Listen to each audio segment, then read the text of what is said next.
Hero. This is sort of a classic mentor-mentee battle. Hero's taking a lot of instruction from Pug. I was just asked if I saw a drill. I don't see a drill. Do you guys see a drill? A metaphorical drill or an actual drill? I think IRL drill. Oh, okay. All right, so we're on. Interesting. We're on Lilac Cruise for game one here. Yeah, both these characters. I know Pug has expressed that he likes this stage quite a bit.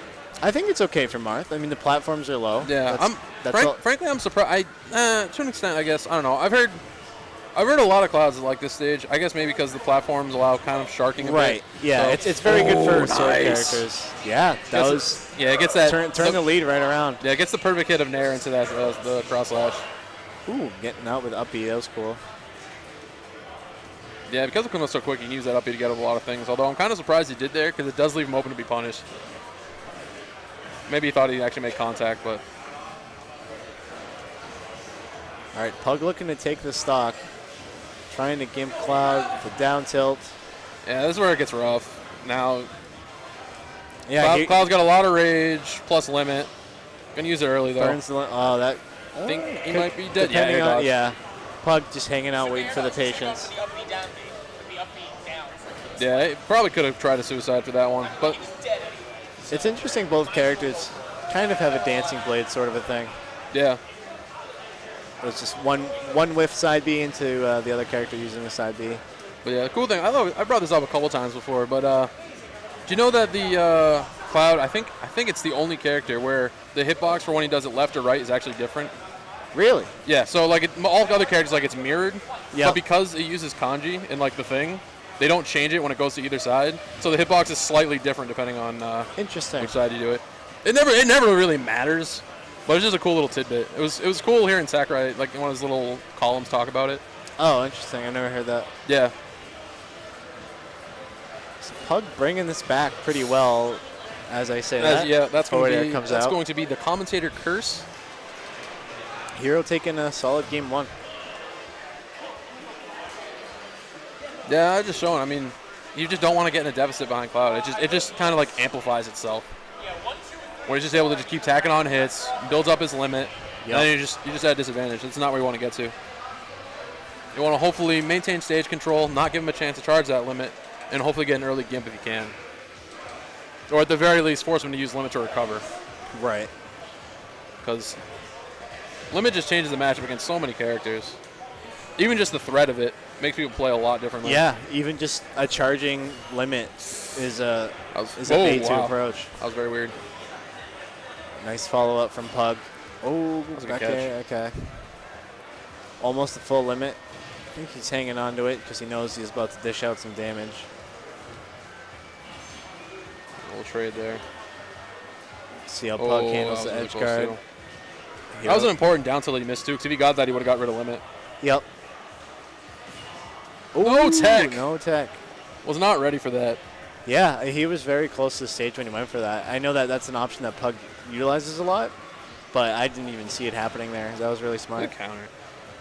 Yeah, I think a lot of people are never ready for it between either Marth or Lucina. Right. It just comes out so quickly. You're just like, oh, I need to tech. Oh, well, I've already bounced. Yep. By the time you realize you should tech, you're already dead. You have to know that that's what they're going for, and a lot of times they will. It's a good option, even if it is survivable. I mean, you see it there happen so quick. Good holding shield there. Not sure if that shield pokes might have bounced. Oh, not getting the tech on that, but Pug is actually surviving. That was close. Okay, Pug not going to live that one. Almost actually did, but I went right to the corner. Exactly. That was smart DI. All right, limits up. Not quite enough to kill just yet. Unless we get a janky finishing touch or something, but. Yeah. All right. Pug needs to look to he will get rid of it. That's nice. That'll help him out quite a bit now. It's still really close. Yeah, he needs to be really careful. I mean, could be anything.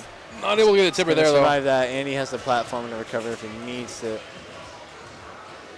Uh-oh. Okay, back throw. Ooh, Ready for that time. Yep. Nice. That was smart. That was Very really well solid played. tech. This is getting really scary now. Okay, up throw. Just enough. Good DI, but not enough to survive. That was a little, what's the term? Teeth, what's the teeth? Whatever. It was scary. Let's go with that word. It's concerning. Yeah.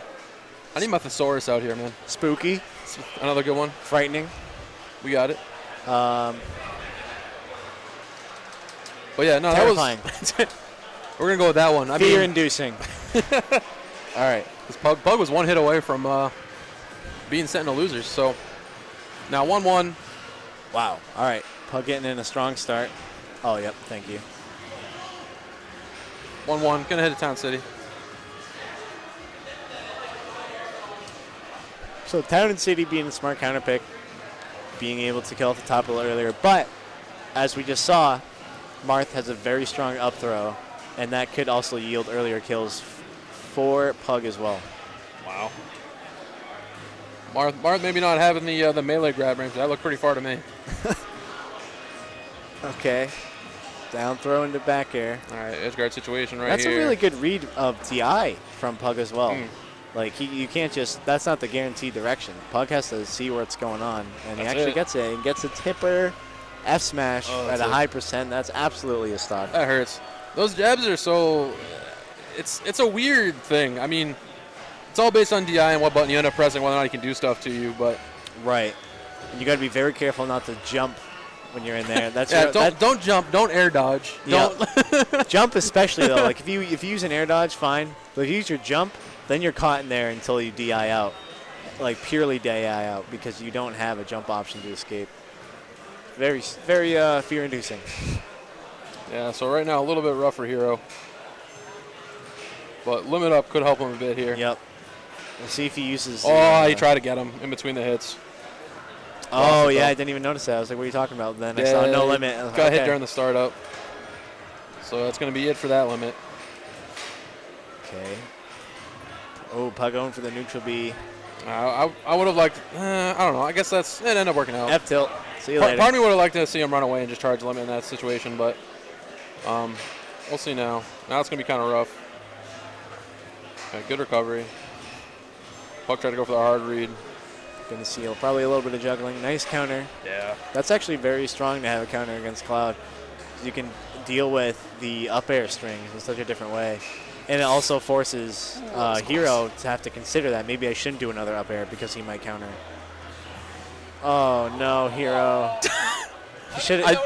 He should have just charged an up smash. He's at 119. I'm sure Hero's getting a kick out of that. And I don't know. Fair will do it. That game was basically over after that. That's just. It was really close to being able to kill. I don't know. I think it was kind of too low percent. I think on Pug for it to kill, but it would have been close. But that was